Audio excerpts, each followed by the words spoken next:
right. Hi, everyone. Good evening. My name is Audrey, and welcome to 100 Days of Watercolor Mindfulness. Today marks day 25. I can't believe it. I'm a quarter of the way through. I'm also joined by Charcoal over here. Charcoal, say hi. Oh. He's just been chilling on my lap this whole time. Um, yeah, yeah. Hi. Anyway, happy Monday. Today was a very eventful day for me. I was summoned for jury duty, and so I had to go up to the county courthouse and go through the whole jury selection process.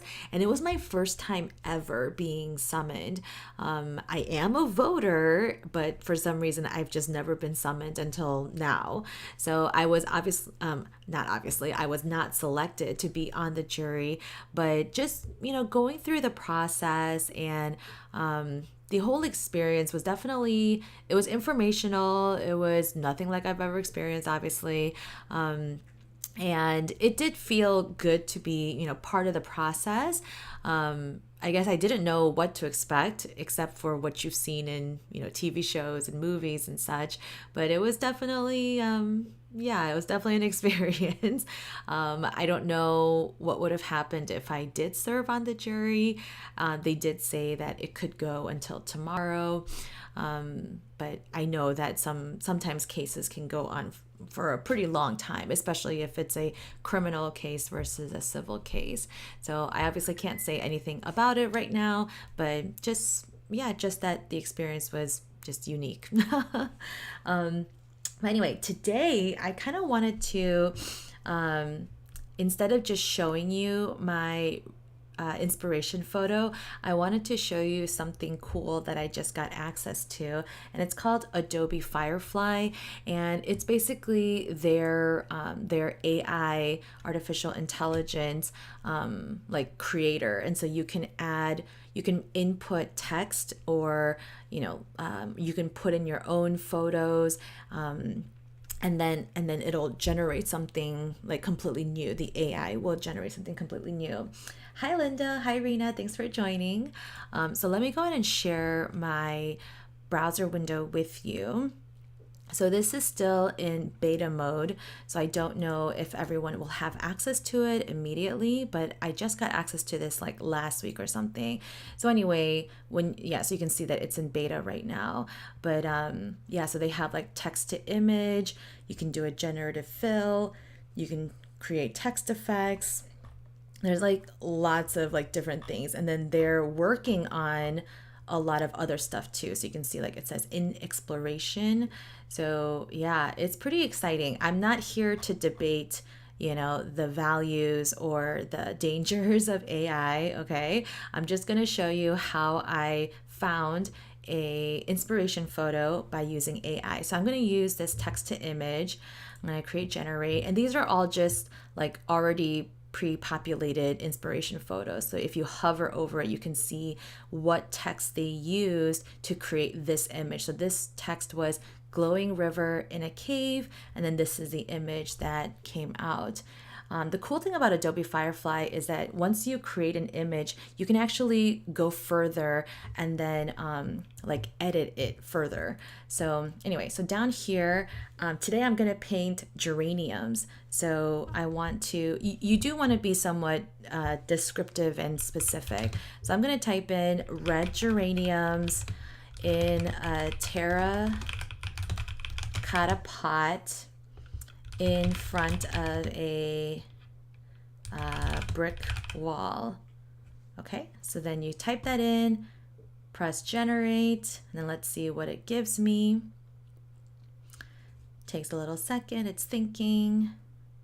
All right, so it gave you 4 different images. And so you can, edit it further if you want to here on this right side. I'm not going to do that today because I haven't personally had time to really explore all this, right? But so I guess the benefit of, using something like this is that if you're going through royalty-free images, sites like Pixabay, Unsplash, whatnot, right? And you want to use those photos, but you can't find the exact photo that you want, right? Or you go to those royalty-free websites and then like type in what you want to find, like red geraniums or, brick wall or something like that. But you're still spending a lot of time like searching for exactly what you need or want, right? And then what if you do find a photo of red geraniums in a terracotta pot in front of a brick wall, but then it's not royalty free, right? So then you can't use it for any commercial purpose. So so I think something like this is helpful for artists. I know, again, I'm not here to debate, what AI and art, what the connection of those two, means for us, but I'm just saying that this is a really cool way to find a photo inspiration for your paintings, okay? So let me go back to, our search results. And I'm kind of looking at these photos and they look pretty good, but I don't know if I like this brick wall color. So I think I'm going to edit this, and instead of just a plain brick wall, I'm going to say a blue-gray brick wall. So generate again. I think I wanted the blue-gray color so that so that it stands out a lot better, right? Yeah, okay, all right. Okay, so these look pretty cool. Okay, so I think I'm gonna go with something like this. Yeah, so from here, you can download the photo, you can like it, so you can save it for later, et cetera, et cetera. Obviously, to help the beta form of Adobe Firefly, you can either rate the results, so it'll help them. But yeah, something like this is maybe what I'm thinking for my painting today. Rena, I do see your comment. You said that you can use your picture. I do appreciate that. I do think that using other people's photos, especially with their permission, is definitely a great way to go as well. I think I only wanted to present this because sometimes I have an image in my head and like I can't, I don't have the photo that goes with it, but the image is in my head, but then I want a reference photo. And so I think that's why I wanted to just show this as an option as well. Sometimes when I see photos, I'm like, oh, that looks really cool, but that also looks really hard to paint. And so that's why sometimes I don't use photos all the time and I just go off of my own imagination. But I think sometimes when I do have a very specific image, I want to paint it, but at the same time, I want a reference photo. So if that's you, then you can use a resource like this. So obviously, I don't have the photo downloaded, so I won't have it displaying while I'm painting. But yeah, let's get into our painting session. Our breathing session. You guys, it's been a while. The last time I went live was last Wednesday, so it's been 5 days. Oh man, I'm out of practice already. But anyway, okay, hold on. Let me read your comments, Rena. So you love to look for reference photos in the Facebook groups that you have from other artists. Yep, Unsplash and Pixels. Yep, I totally would know what you mean. Yeah. And I'm glad you feel the same way. Yeah, sometimes you have that vision in your mind and you don't see it in the royalty-free photos. Yeah. So I think for me, like, I just don't want to waste time, trying to find the right photo. And so if AI can help me, I think that's the tricky part, right? Again, I don't want to go into a whole debate, but I think AI, anything can be used for good or evil, right? And so I think you can use AI to exploit other artists, and that's the bad side of AI. But I think you can also use it to enhance your experience. And so this example is just a way to enhance your painting experience and your art journey. So, okay. Alrighty. Oh, Linda, that's interesting. You sometimes check out clip art. Okay. I haven't checked that out, but I will. Do you mean like the clip art that we used to use like in Word documents, or is that like a different resource of royalty-free photos? So let me know. Okay, let's do our breathing exercise, okay? All right. So if you're here and you haven't been with us for a while, then the way that I do my breathing exercise is breathing in through my nose for 4 seconds, out through my mouth for 6 seconds. And then I usually close my eyes and I have my hands with the palms facing up, either on the table or on my lap. Today, maybe it'll be on top of charcoal. And then I just have some soft music playing. So whenever you're ready, get into a comfortable position and let's breathe.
Okay, let me bring us back together. I see some more responses in the chart, so let me quickly check that out. Okay. All right, Rena. So AI is nice for brainstorming, yet if only they use royalty-free photos. So I could be wrong, but I'm pretty sure AI is generating it like completely new. So you won't see that exact image anywhere. You know, maybe you might see, photos that were inspired by it or from it, but you won't see that exact photo. I'm pretty sure AI is trying to generate something completely new. Yes, it might bear resemblance to something else, but I think that's the whole idea. Like even when you use a resource like ChatGPT and they're giving you like copy, like words, paragraphs, right? I think it's supposed to be, yes, based on all the knowledge that is out there in the World Wide Web, but then they spit out something that's, completely unique. So I'm pretty sure you can still use it for your, personal, obviously you can use anything for your personal use, but I think you can also use it for commercial purposes. I could be completely wrong. So if someone is an expert on AI, please correct me. All right. Linda, just Google clip art and whatever you want to see. Like, oh, I see what you mean. Yeah. So I think you mean like the clip art that that you can use or that we've used like in the past, like for Word documents and such, right? Sometimes I like those illustrations, like the way that they drew like certain things. Okay, good job, Charcoal. All right, so let's get into painting. I hope you guys are doing well. I know it's been a while. You probably, you know what, Charcoal's actually getting a little hot. Okay, I'm gonna put you on the floor. I'm sorry, buddy. I know it's been a while since we've painted together.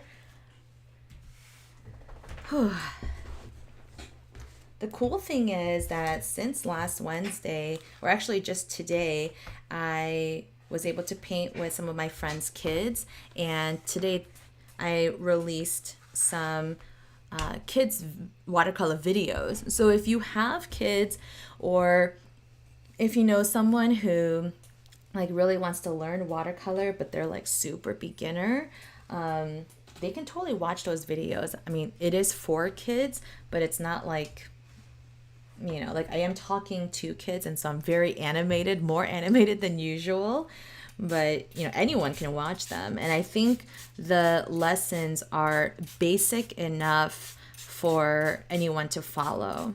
So yeah, please give it a chance and and watch it. Okay, so let me put on my little glove. Hasn't made an appearance in a while.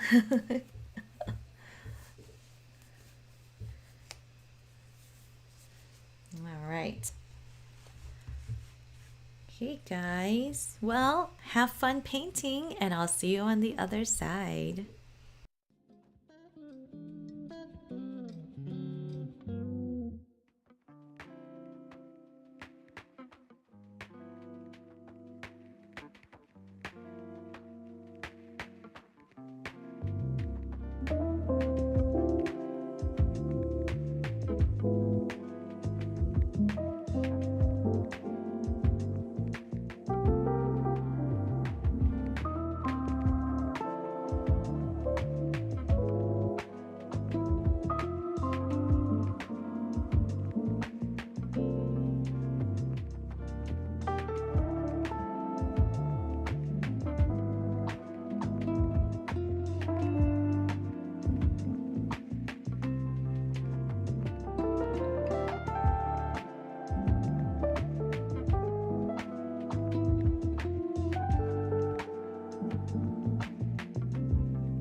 Hello, everyone. How is everyone doing? I'm just kind of winding down on my painting.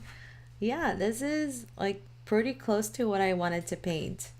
I wanted to paint a vase of, oh, okay, Chocolate, you want to come back up? Yep, or not. Yeah, I wanted to paint a vase of red geraniums in front of a blue-gray wall, and that's exactly what I wanted. I don't know why I had that image. I think if I really think about it, I think I was driving by a like you know how those like neighborhoods have like that entrance, and then they have like lots of flowers, potted or in the ground, in front of that entrance, and the brick wall was like grayish. It was like bluish gray, and then the ground was just full of geraniums. I don't think I've always seen geraniums on the ground. I've usually seen them like in a vase. So I was like a little bit, so I remember staring at that image like in my head like for a while. I was like, that doesn't make any sense to me. But I'm pretty sure you can put geraniums in the ground. I've just never seen it in the ground because they tend to like come down, not like wilting looking, but like I don't know. I've just always seen them in like hanging vases. Anyway, I don't know why I'm talking about that forever, but anyway, so I had that image of red geraniums, and then I love that blue gray wall that was in the background. So that's why this image came to be. So let's, I mean, I'm pretty much done. Obviously, you guys can keep on painting if you want to, but I'm going to go ahead and end my session just with blotting or washing out my brush and then blotting. I used a round size 3 brush and then a 1/4 inch flat brush today. So, okay, so breathe in and then breathe out as you blot.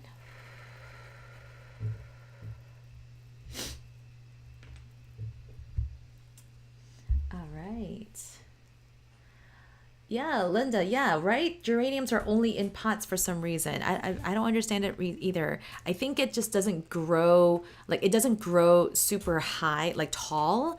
And I think yeah, like it shoots out stems, but then because the flowers, like there's so many petals on a single stem. I mean, they do branch off into smaller stems, but because it's so heavy, I think it has a tendency to kind of like lean. And so that's why I've usually seen them in hanging pots. Anyway, all right, so let's take a moment and just kind of take in what we've created, say some affirmations, and then we'll wrap up the session.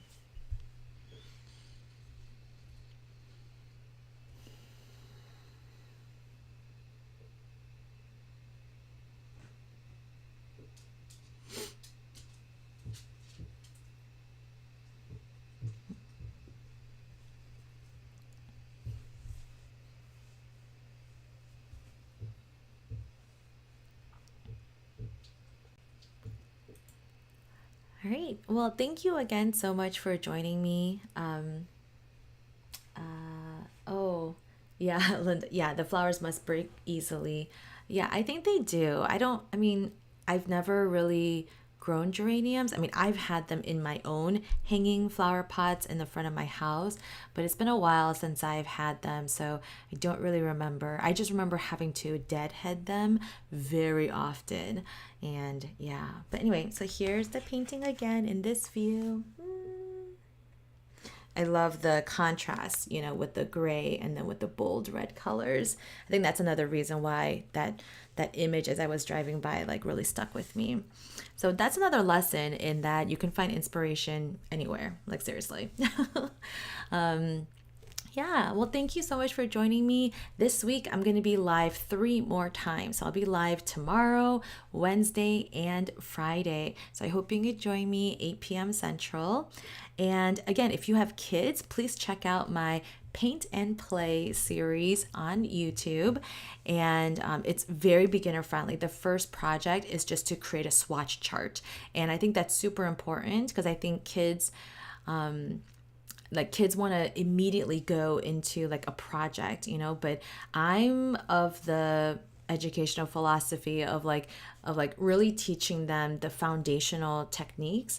And I mean, that's true for adults too, but I think even for kids, I think sometimes we skip over those foundational things, or we try to sneak it in when we can, because maybe we think that kids won't understand, or they'll think it's boring. So I'm trying to break those myths and try to still present it in a fun way, have them practice those basic techniques and understand why, like why certain things look a certain way. So like, for example, like this is the episode 2 stuff that they're going to learn, and they're going to learn about values. And like their value is the relative darkness or a lightness of a color, right? So I teach them what value is, how to get these range of colors, and why that's important, and then we practice going from dark, light, dark, light, dark, and then we switch it up a little bit, dark, dark, light, dark, light.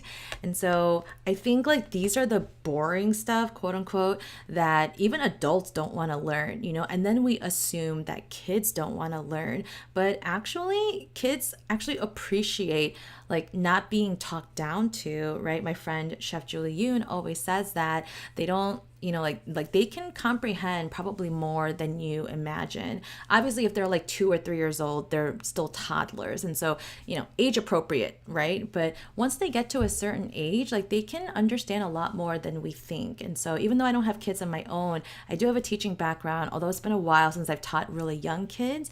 But just seeing my friends' kids kind of like gobbling up, just what I'm saying, I realize, yeah, they are smarter than we give them credit for sometimes. And even this boring stuff, like it might be hard for them to comprehend at first, but I think like once they start to have those aha moments, like things will start clicking in their heads, and then painting will be even more fun because it's not just following or copying what I'm doing, but really coming from a place of true understanding. And I think that's what I try to teach adults as well. Adults have a tendency to skip the boring stuff because we're perfectionists and we want to just have a good result and then just leave it at that. But I think we need to go through the boring foundational stuff, because then when you have a certain result, you don't have any questions about why that happened, or you still might, but you have a way of working through those questions, right? Hi. Okay. Oh, hi, Keith. Yes, it's an interesting class even for adults. Yeah, so I teach adults all the time through my in-person workshops. I teach mostly through libraries. So the local libraries contact me, and then I also teach corporate like groups virtually, mostly because they're located all over the place, right? And so I do online workshops for corporations as like a team building option for their team. And so a lot of corporate groups have like once a month like get-togethers and events, and so one of those I might be popping in. But anyway, so it's a good way for people to kind of ease into watercolor without feeling intimidated.